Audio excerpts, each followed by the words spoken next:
Assalamualaikum warahmatullahi wabarakatuh. Ya, untuk kimia farmasi pada minggu ini adalah kita akan belajar mengenal lagi tentang termokimia. Dan termokimia ini kita sudah belajar pada pertemuan yaitu beberapa minggu yang lalu. Dan kita akan melakukan post test tentang termokimia.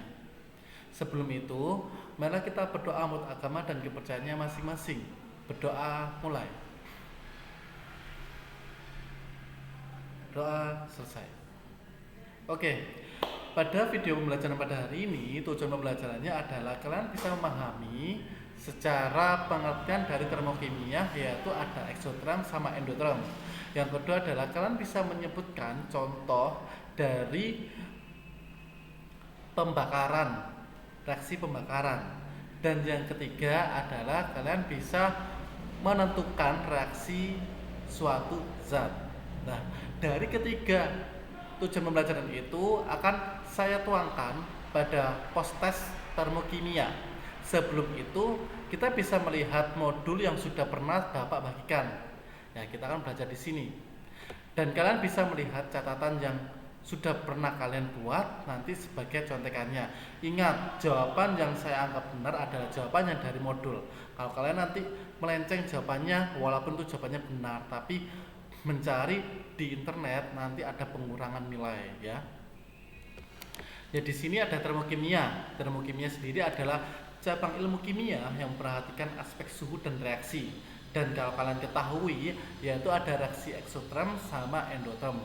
Perbedaannya juga ada dari segi energi, suhu lingkungan, dan data reaksi. Jadi ada 3 perbedaan kalau kalian lihat dari sininya.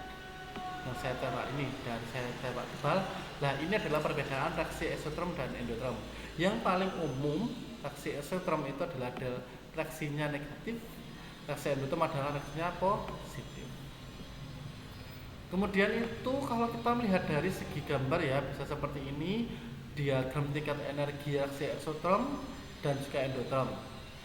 Kalau lebih memudahnya kalian bisa mencernahnya itu dari gambar di sini, yaitu adalah reaksi ekso di mana suatu sistem sama suatu lingkungan, yaitu yang di luar sistem itu energinya keluar dari sistem kemudian ke lingkungan.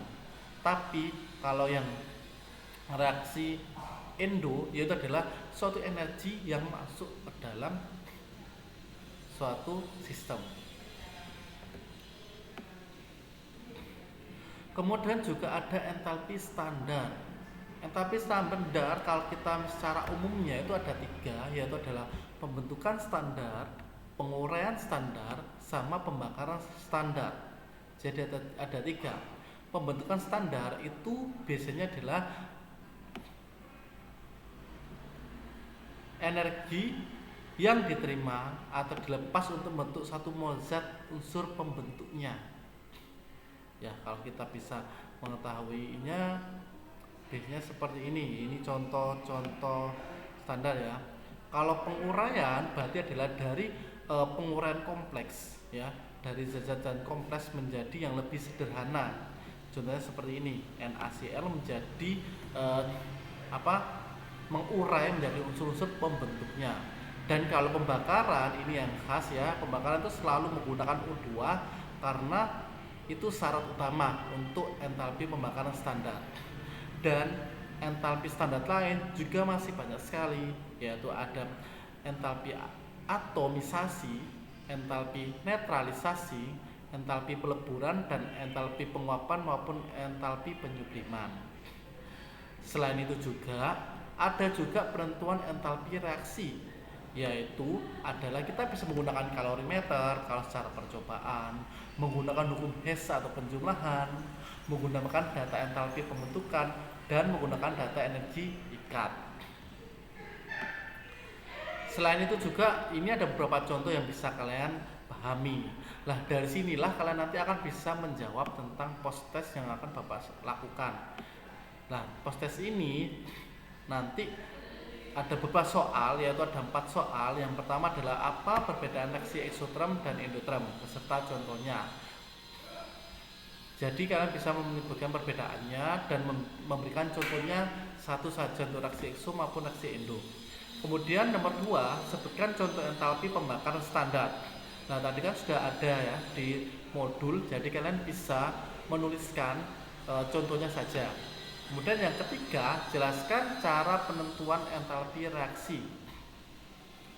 Jadi kalian bisa penentuannya juga ada tadi ya, ada beberapa cara, kalau nggak salah ada 4. Ada yang pakai menggunakan kalorimeter, menggunakan rumus Hess dan lainnya. Kemudian jelaskan bunyi hukum Hess. Nah, ini bunyi hukum Hess ini adalah suatu hukum yang harus kalian pahami untuk memahami ini. Jadi untuk postesnya silakan mengerjakan poses ini, dan jangan lupa posesnya juga terakhir 2 hari ya setelah itu. Dan habis ini akan saya rekap tugas-tugasnya dan saya kirim ke grup, dan siapa yang belum mengerjakan silakan dikerjakan tugasnya. Mungkin itu saja yang bisa Bapak sampaikan, dan saya akhiri. Wassalamualaikum warahmatullahi wabarakatuh.